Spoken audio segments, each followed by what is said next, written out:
আসসালামু আলাইকুম রহমতুল্লাহ। আপনারা যারা নামাজ পড়তেছেন না, আমি বলবো যে আপনারা নামাজ পড়াটা শুরু করে দিন। কারণ আমাদের এই জীবনে নামাজ ছাড়া কোনো দাম নেই।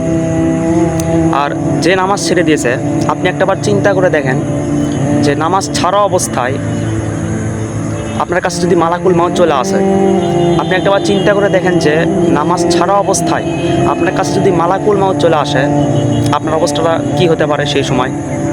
আপনি তখন এটাও বলতে পারবেন না যে আল্লাহ আপনি আমাকে মাফ করে দিন। আপনার এটার বলাও সুযোগ হবে না, কারণ আপনি আর তওবা করতে পারবেন না। আপনার তওবা করার দরজাটাও সখন বন্ধ করে দেওয়া হয়েছে। সো নামাজ পড়াটা আপনি শুরু করে দিন।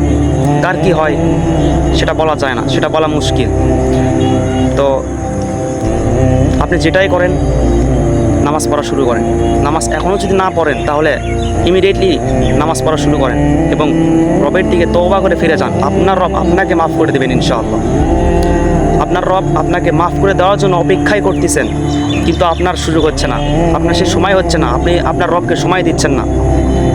আপনি আপনার রবের দিকে তওবা করে ফিরে যান, আপনার রব আপনাকে মাফ করে দেবেন ইনশাআল্লাহ। তওবা করে ফিরে যান।